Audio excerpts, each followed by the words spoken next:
Asal-usul dinasti Safawiyah. Dinasti Safawiyah di Persia berkuasa antara tahun 1502 sampai 1722 Masehi.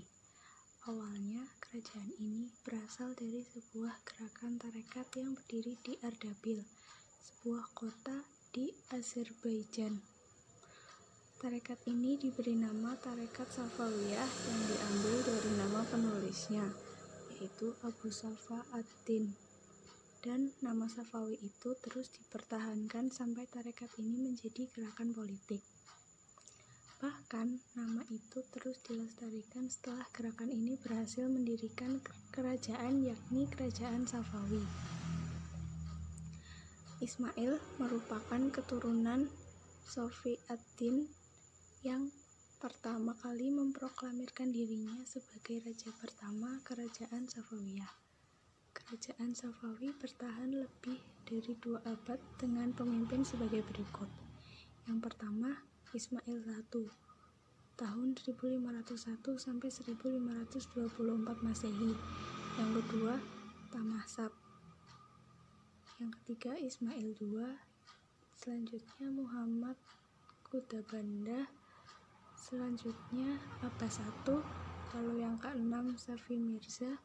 Selanjutnya Abbas II, Sulaiman, lalu Husain I, lalu Tahmasab II, dan selanjutnya Abbas III. Pada saat Ismail I berkuasa selama kurang lebih 23 tahun, ia berhasil memperluas wilayah kekuasaannya. Ia juga dapat menghancurkan sisa-sisa kekuasaan di Hamadan pada tahun 1503 Masehi.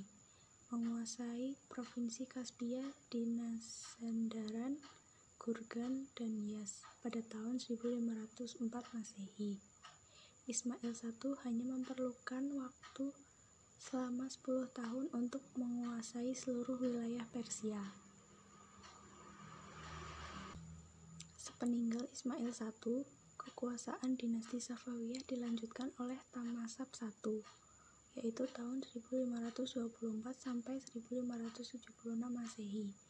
Lalu setelah itu dilanjutkan oleh Ismail II pada tahun 1576 sampai 1577 Masehi dan Muhammad Khubanda pada tahun 1577 sampai 1587 Masehi. Namun, pada pemerintahan ketiga sultan tersebut, dinasti Safawiyah mengalami kemunduran. Kemunduran tersebut terus berlangsung sampai pada akhirnya Abbas naik tahta. Pada masa Abbas I, dinasti Safawiyah perlahan-lahan mengalami kemajuan.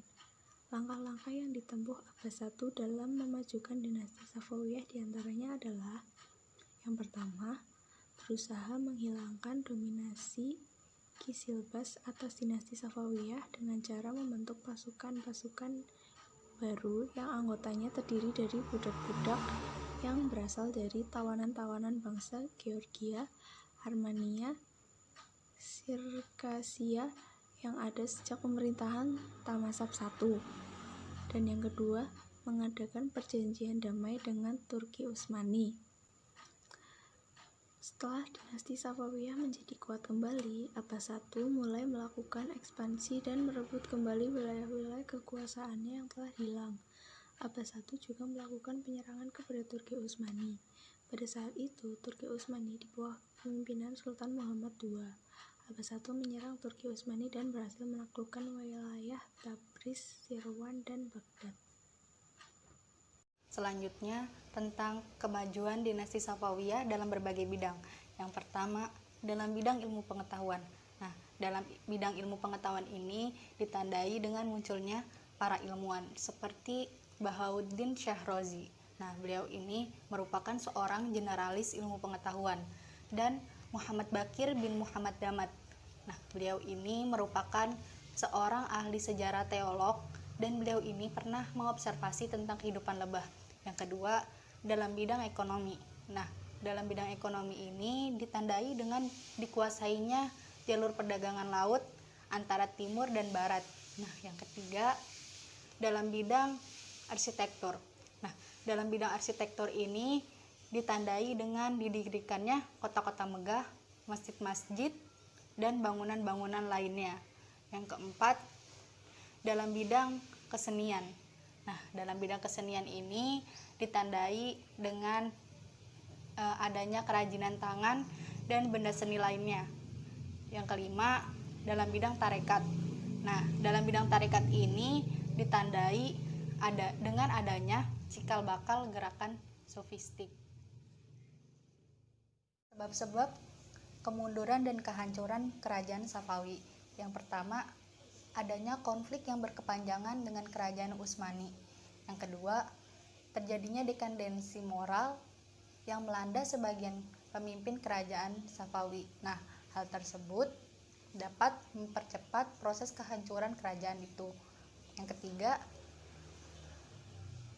pasukan gulam atau budak-budak yang dibentuk oleh Abbas ternyata tidak memiliki semangat perjuangan yang tinggi, seperti semangat Qizilbash.